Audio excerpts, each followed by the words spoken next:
क्या आपने कभी सोचा है कि डोनाल्ड ट्रंप हमेशा अजीबोगरीब ट्वीट क्यों करते हैं या ऐसा शॉकिंग स्टेटमेंट क्यों देते हैं, जैसे कि टैरिफ वाला जो अभी लेटेस्ट चल रहा है। मशहूर यूट्यूबर ध्रुव राठी हमेशा ही कंट्रोवर्शियल टॉपिक पे वीडियो क्यों बनाते हैं, या उर्फी जावेद या राखी सावंत हमेशा अजीबोगरीब ड्रेस क्यों पहनते हैं या उल्टी सीधी बातें क्यों करते हैं। क्यों? क्योंकि उनको चाहिए सभी का अटेंशन अपनी तरफ। आप अपना photo, video Instagram, social media किसी भी हैंडल पे, फेसबुक पे क्यों डालते हैं? The answer is publicity. आप चाहते हैं कि लोगों का ध्यान आपकी तरफ केंद्रित हो, और यह बहुत जरूरी भी है क्योंकि जो 2025 का दौर चल रहा है, इस समय आप या आपका बिजनेस इंटरनेट पे नहीं है, सोशल मीडिया पे नहीं है, तो आप या आपका बिजनेस काफी समय तक सरवाइव कर ही नहीं पाएगा, क्योंकि इसी का दौर चल रहा है। जो दिखता है वो बिकता है। 2025 की सबसे कड़वी सच्चाई यह है कि if you are not seen you don't exist. Your all talent, skill and your hard work is worthless if it is locked in the dark room. लेकिन अटेंशन लेना क्यों है? सबसे पहला अट्रैक्शन के लिए कि आप हमेशा चर्चा में बने रहें। दूसरा इमेज बिल्डिंग के लिए। कभी आपने महसूस किया है कि आप किसी मीटिंग में है, किसी शादी के फंक्शन में है, किसी इवेंट में है और आपको कोई भी नोटिस नहीं कर रहा है, आप यहाँ है या नहीं है किसी को फर्क नहीं पड़ता है, तो आपके लिए यह वीडियो काफी इंपॉर्टेंट है। आपका पर्सपेक्टिव इस वीडियो से चेंज होने वाला है। गुमनामी आज के दौर की सबसे बड़ी सजा है। इसी के बारे में बात करता है 48 लॉ ऑफ पावर का छठा लॉ। छठा लॉ ये बताता है कि हमेशा किसी भी कीमत पे दूसरे का ध्यान अपनी तरफ केंद्रित करें। नजर में रहो चाहे किसी भी कीमत पे।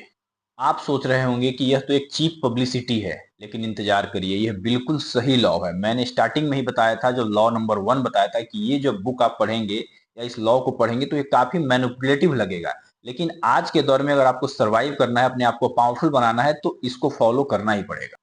हिस्ट्री से लेकर आज तक जितने भी सक्सेसफुल लोग हैं, सभी ने इस लॉ का बखूबी इस्तेमाल किया है अपने आप को पावरफुल बनाने के लिए। आपके पास कितनी भी नॉलेज है, स्किल है, टैलेंट है, अगर दुनिया आपको नहीं जानती है तो सारे टैलेंट या स्किल बेकार है। एक शॉकिंग डेटा सुनिए। माइक्रोसॉफ्ट के एक स्टडी के अनुसार ये पता चला कि आज की जो जनरेशन है, उनका एवरेज अटेंशन टाइम लगभग 8 सेकंड के आसपास है। मतलब कि आपको कोई भी चीज आप चाहते हैं कि लोग आपके बारे में देखें, सुने, तो विद इन 8 सेकेंड आपको उनका अटेंशन ग्रैब करना। उदाहरण के तौर पे आप कोई वीडियो बना रहे हैं और विद इन 8 सेकेंड आपने इस चीज को जस्टिफाई नहीं किया कि ये वीडियो देखना क्यों जरूरी है, तो वो व्यूअर आपका वो वीडियो नहीं देखेगा। अब समझते हैं कुछ एग्जाम्पल से कि अटेंशन क्यों जरूरी है, या बड़े बड़े पावरफुल लोग इसका इस्तेमाल कैसे करते हैं। इलॉन मस्क का नाम तो आप सभी ने सुना होगा। वह सिर्फ कार या रॉकेट नहीं बनाते हैं, वो हेडलाइन भी बनाते हैं। कभी ट्विटर को खरीद लेते हैं, कभी किसी को हायर कर देते हैं, कभी किसी को फायर कर देते हैं, कभी अजीबोगरीब ट्वीट कर देते हैं, जिससे कि हमेशा वो न्यूज चैनल में और लोगों के नजर में बने रहें। आप उन्हें पसंद करें या ना पसंद करें, लेकिन आप उनको इग्नोर नहीं कर सकते हैं, क्योंकि कहीं ना कहीं आपके फीड में वो आ ही जाएंगे। दूसरा एग्जाम्पल बॉलीवुड का। रणवीर सिंह को कौन नहीं जानता है। रणवीर सिंह हमेशा अजीबोगरीब ड्रेस पहन के स्टेज पे आते हैं, जिससे कि जो मीडिया है उनके फोटो क्लिक करे और वो न्यूज में हमेशा वायरल हो जाए। क्या वो इंसान जानता नहीं है कि ये जो ड्रेस मैं पहना हूं ये अजीबोगरीब है? उर्फी जावेद, राखी सावंत, ये सभी इसके एग्जाम्पल है। अगला एग्जाम्पल लेते हैं अरविंद केजरीवाल का। अरविंद केजरीवाल ने जब अपनी पार्टी बनाई थी, तो उस पार्टी बनाने के बाद वो इतने ज्यादा न्यूज में और चैनलों में छाए रहे अपने थॉट्स, अपने विचारों के कारण, कि वो एक छोटी सी पार्टी नेशनल लेवल की पार्टी बन गई। सिमिलरली बिहार में जो भी पार्टी बनी है जन स्वराज, जो प्रशांत किशोर ने बनाया है, वो भी न्यूज में इतना ज्यादा चर्चा में है, सारी न्यूज मीडिया पब्लिसिटी उनको कर रही है, कि वो कहीं ना कहीं हर एक दो रील के बाद आपके स्क्रॉल में आ ही जाते हैं। और वो इस लॉ का बखूबी फायदा उठा रहे हैं इस चुनाव में। Law of attraction. लोगों का ध्यान अपनी तरफ किसी भी हाल में खींचो, जिससे कि आप चर्चा में बने रहें। अगला एग्जाम्पल है स्टूडेंट का। एक स्टूडेंट क्लास में पढ़ रहा है, उसका एक और साथी उसी क्लास में है, लेकिन वो लास्ट बेंच पे बैठता है। जो आगे बेंच पे बैठता है वो हमेशा किसी ना किसी एक्टिविटी में पार्टिसिपेट कर रहा है, चाहे वो खेल कूद हो, चाहे वो कोई भी एक्स्ट्रा करिकुलर एक्टिविटी हो। लेकिन जो पीछे वाला बंदा है वो शांत बैठा रहता है।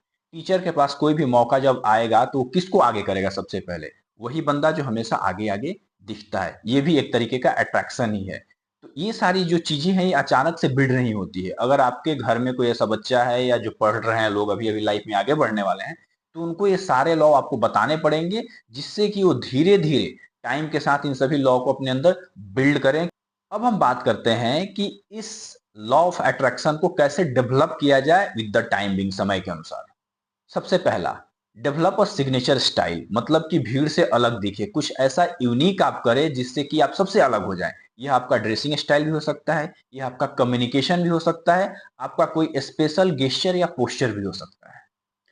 जिस चीज में आप काफी अच्छे हो, 80-90% अच्छे हो, उसको 100% करके उसको सिग्नेचर स्टाइल बनाया जा सकता है। दूसरा पॉइंट है बी अ लिटल मिस्टीरियस, मतलब अपने बारे में सब कुछ सब किसी को ना बताएं। लोगों को थोड़ा गेस करने दें कि आप कौन हैं, क्या करने वाले हैं। जब आपके बारे में लोग कम नॉलेज रखेंगे तो आपके बारे में जानने की कोशिश करेंगे। Be a open book with few lock chapters, समय आने पे एक एक चैप्टर को ओपन करें। थर्ड, तीसरा, थोड़ा सा कंट्रोवर्शियल बने, मतलब ये नहीं कि आपको लड़ाई झगड़ा करना है। पर्पस यहाँ पे है कि जब भी कोई बात हो रही है कहीं पे और सभी लोग उसका आंसर यस यस यस बोल रहे हैं और आपको लगता है कि इसका आंसर नो होना चाहिए, तो अप फ्रंट पे आके लॉजिक के साथ अपने ओपिनियन को नो बोल के और सबको समझाएं, जिससे कि लोग आपके ऊपर अचानक से सुनने लगे कि ये नो क्यों बोल रहे हैं। चौथा, associate your self with the good and quality people, मतलब कि अगर आप हेडलाइन नहीं बना सकते हैं तो हेडलाइन का हिस्सा बने। मतलब कि अच्छे लोगों के साथ रहेंगे तो उनका स्टेटस जो है, उनका जो अट्रैक्शन है, जब उन पे स्पॉटलाइट पड़ेगी तो वो लाइट आपके ऊपर भी आएगी और कहीं ना कहीं आप भी उस अट्रैक्शन का हिस्सा बन जाएंगे। मतलब एक बड़े आदमी के साथ आप घूम रहे हैं तो कहीं ना कहीं आप भी फेमस हो जाएंगे। लेकिन इस लॉ के साथ एक चेतावनी भी है। यह लॉ दो धारी तलवार की तरह है, मतलब कि पब्लिसिटी के चक्कर में, अटेंशन पाने के चक्कर में कुछ ऐसा ना करे कि आपकी बनी हुई रेपुटेशन भी खराब हो जाए। बहुत बार ऐसा होता है कि हम बोलते बोलते इतना ज्यादा बोल देते हैं कि कुछ ऐसी चीजें सामने हो जाती है जो बनी बनाई चीजें भी बिगड़ जाती है। तो कीप इन माइंड कि जब भी आपको अटेंशन पाना है उसका एक स्ट्रेटेजिक अप्रोच होना चाहिए। सवाल यहाँ पे यह है कि आप राखी सावंत बनना चाहते हैं या शाहरुख खान। राखी सावंत बनने में चीप पब्लिसिटी करके आप within week, within month publicity पा सकते हैं। बट अगर आप शाहरुख खान बनना है तो आपको बहुत लॉन्ग टर्म में स्ट्रेटेजिकली आपको सारी चीजें करनी पड़ेगी, सो दैट कि वो जो आपका अट्रैक्शन है वो long lasting. The choice is yours. So law 6 का बहुत सिंपल सा मीनिंग है कि टैलेंटेड होना इंपॉर्टेंट नहीं है, वो टैलेंट दुनिया के सामने एक फ्रूटफुल पर्सपेक्टिव में सामने आना चाहिए। सो आई होप कि लॉ नंबर 6 आपको अच्छा लगा होगा और डेफिनेटली आप इसका इस्तेमाल करेंगे। यह धीरे धीरे आप प्रैक्टिस करेंगे तो डेफिनेटली बिल्ड हो जाएगा। तब तक के लिए थैंक यू, मिलते हैं एक नए वीडियो।